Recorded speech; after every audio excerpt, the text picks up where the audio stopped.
Hey there guys, it's Celine again. I wanted to come out. It's Friday. Is that the 17th? I think so. Of December 2021. Got another really weird update. I swear I have no idea where I'm going with all this. Except it does feel good. I'm out in the park, as you can see. We've got quite a bit of nice, wintry, grey and green and brown scenery around here. It is actually a bit brighter. That's more like it. Sorry for the wobbles. I'm doing this handheld.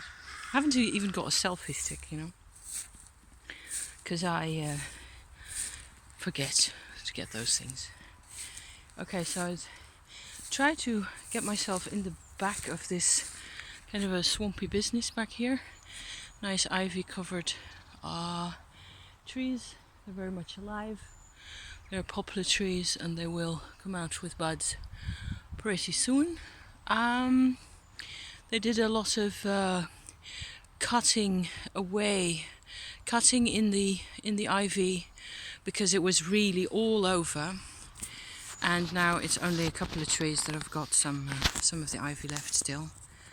And I always think that it looks really witchy and cool to have loads of ivy. Then again, and it's good for the birds and stuff, to little people and little creatures and bugs and what have you, to hide away in. All that as an intro, sort of.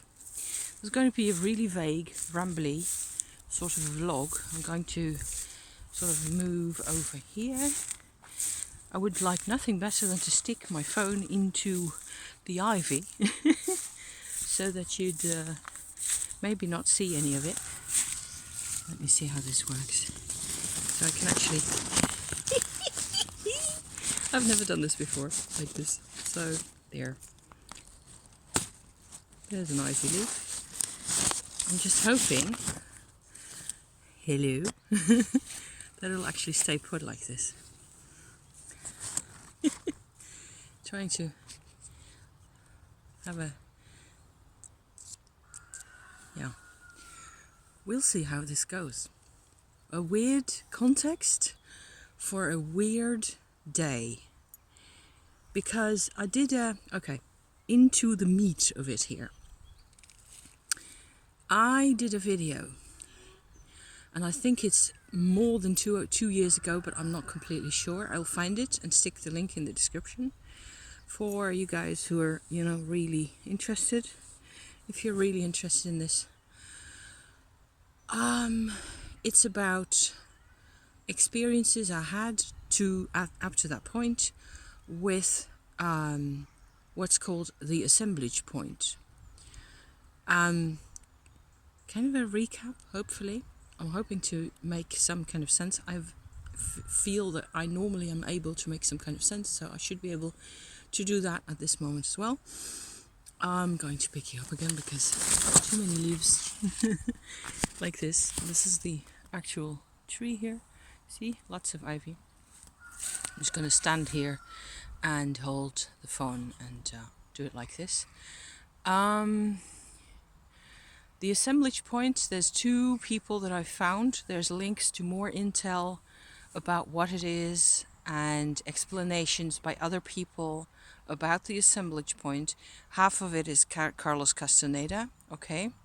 So, kind of psychedelic, at least in inspiration at the time. Also kind of old school. The other link is a lot newer, and it's a Brit, I suppose, I think. Seem to recall somebody from England who uses it, or used it at the time, as a kind of a healing context for people with crystals and stuff like that. The assemblage point being an energy focus point, or a natural part of your energy organism, so to speak, that is supposed to actually naturally sit in your heart, and it doesn't. This is the cause of that displacement is trauma, okay?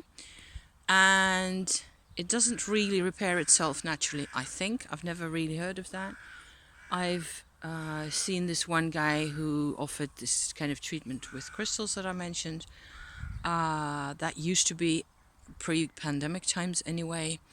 I'd have to go back and check what it looks like at this moment, and whether there's actually anything still there, and I'm not even sure. However, I made a video at the time because I found the idea and the approach helpful, because I could feel that there was something definitely on this side of me, so my right side, okay, very badly out of alignment. So to me, the English guy talking about this traumatic displacement due to trauma, due to extreme emotion, extreme fear, and that kind of thing, he offers like a diagram of your chest area where there's pain, mostly because that's how you feel it in that kind of a state. You can only feel like a pressure or pain if you touch yourself like so, like poke yourself like that. In your chest you could feel it, so on. Castaneda never talks about it as being post-traumatic or even necessarily painful. He talks about energy manipulation by Don Juan a lot in one of his books. It's all out there.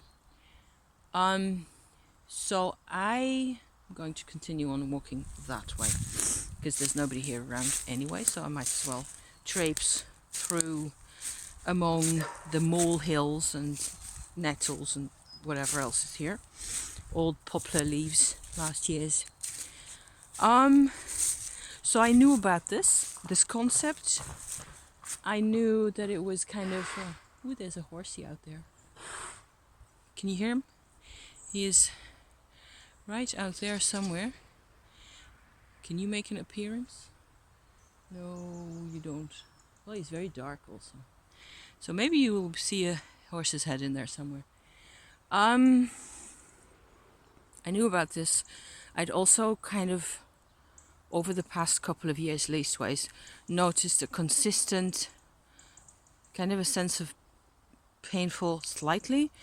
Pain is actually a big word, but a sense of pressure, as if you were really pushing your thumb hard into your own ribs like that, or into your ear, the front of your, what's it called? Where your lungs are behind.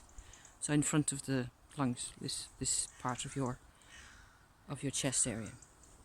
Consistently kind of painful and like off to the side. Like there's definitely some misalignment there that was going on. Okay, so far I am not completely weirded out because I knew this. I was trying to deal with this. So fast forward to December 2021. I'm doing Tummo, whole different levels of everything coming on in my life. Different energies, loads of changes, and most of it which I've shared with you guys. And you should be able to see the horse now. Let me see. Is he in there? Yes, right there. So if you hear a horse snorting, that's where he's at, right there. This is difficult pointing at the horse like that. Okay, I'm going to sit here on this sort of a contraption log thing. It's kind of a sport arrangement here. I'm going to sit here and finish my chat with you guys. I don't want to be here forever, even though it looks like I'm going to. I'm already 9 minutes in. I had a really weird experience. Phase 1, I was aware this morning around 8 o'clock. I was still in bed because it gets light really late here, and I just tend to, not care to get up very early at all. I had this clear sense of this assemblage point being situated outside my shoulder blade. So like there's a part of my heart energy that should be in here with cooperating with the rest of it. Like the left side of me is really very much warmed up through the Tummo process,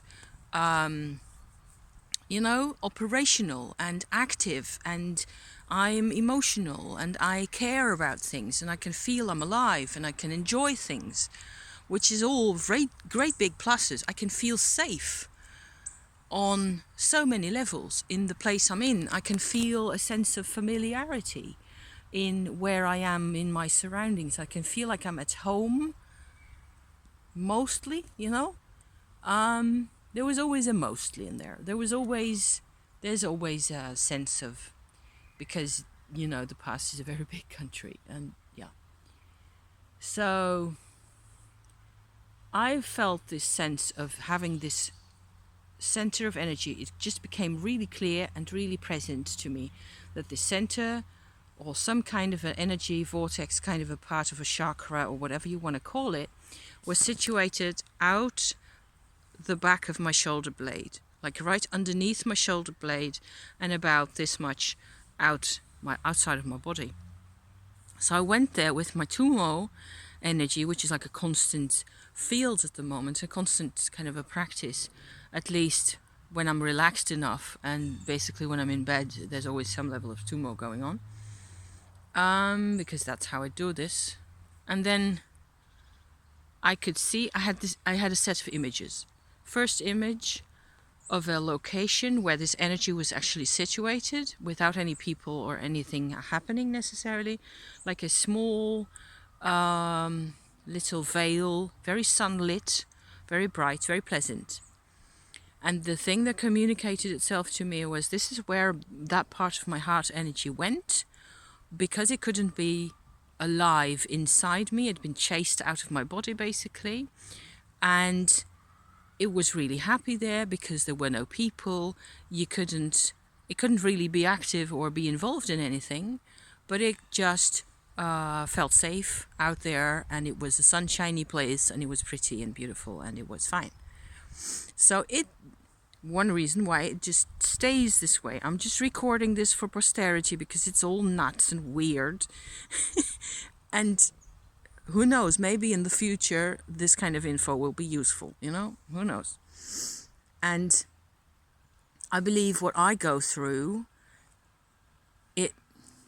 other people go through this as well, or they have some sense of there's some kind of a point where your experience intersects with mine, for example, just so, yeah. So hence the long chatty rumbly bits here. Went there with my Tummo. I saw this sunlit place. It was really happy. There was no real reason for this kind of energy to want to come back to me, to want to live inside here where it's supposed to be. Not having been there, not having lived inside me for whatever part of 50 years, I don't care to count, okay? Then all of a sudden, a young male figure appeared, about 20 years old, who looked very much like the types of Syrian hairdressers that my husband does his administration for, bookkeeping for. They're all over here because they're refugees, and they come here to stay, and so they start hairdressing businesses, all one after the other, nearly all of them, because that's one thing that they're good at, and they can all cut each other's hair, and somehow they just manage to make money and be successful at that. So we've got I don't know, a dozen or so clients who of my husband's who are in that line of work.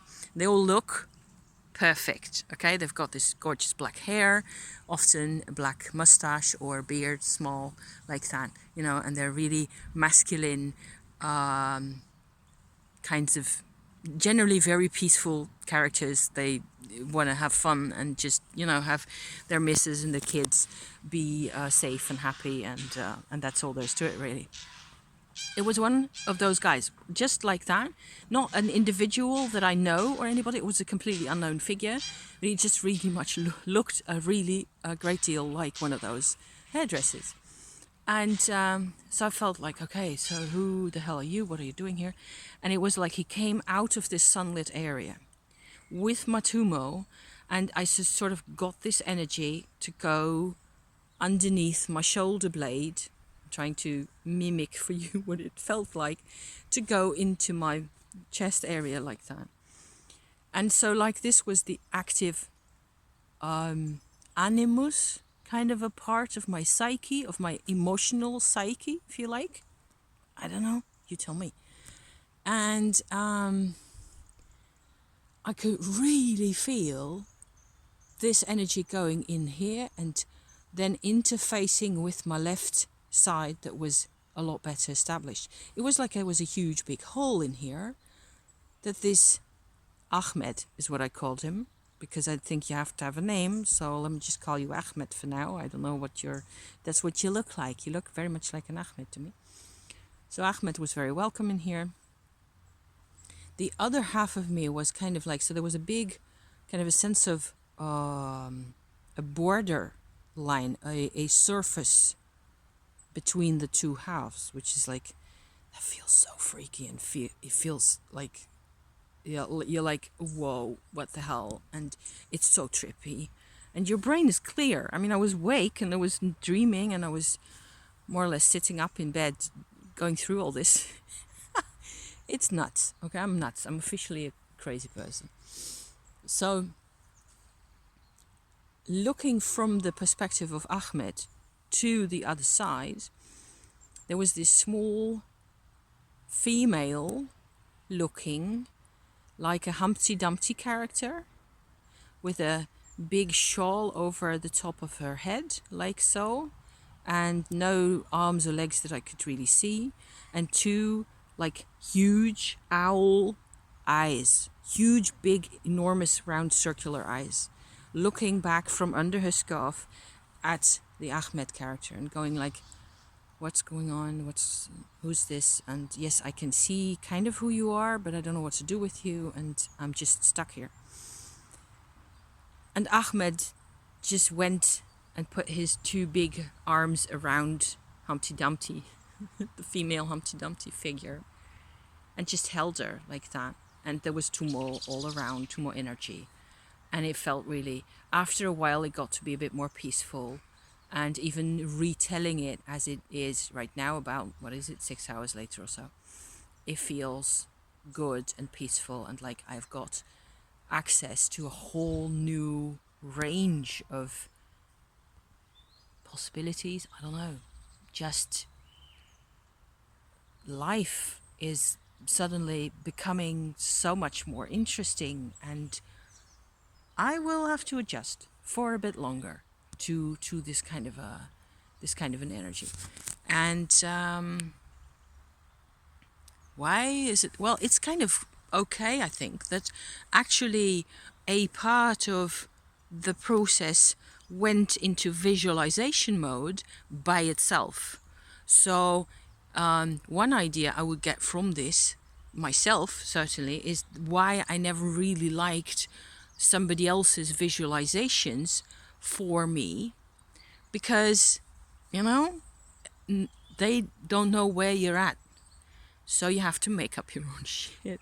It sounds like. Okay. So that was it, really. That was the process. After that, I think I stayed in bed for another hour at least, because I was completely flummoxed and confused, and I can still feel sort of the difference in vibe between the two sides, but they're interfacing a whole lot more between them, and it feels good and warm, and it doesn't hurt anymore. So actually, the whole of the right side of me going like this here out of screen. Yeah, there's muscle aches everywhere. If I poke myself, I end up saying ow at some point anyway. So another really really curious installment, I would say, in my Tummo process, and how pretty awesome it is that I did a lot of reading. Personally, I'm kind of pleased and proud that I always kept my scanners peeled for stuff, for intel, and there's useful information. It's all out there. So yeah. So from my wintry and cool, dark, ivy-covered park, I'm going to say goodbye again. Thank you so much for watching. I actually managed to do this in 20 minutes and a bit. So I'm signing off right here. Thank you, thank you, thank you. Okay, and see you next week. Have a nice weekend. I will be back in my new in my new do on the inside, so to speak. We'll see where we get from here. All good, you know. I don't think there's necessarily much of a follow-up, except you have to, you know, have your cup of tea and breakfast and things like that after such an adventure. You have to sort of ground yourself again. So food is always good, and tea and drinkies and coffee and stuff. So practical side to the weirdness. Okay? Thank you for being here, you guys. Love you to pieces. See you next time. Okay, ciao.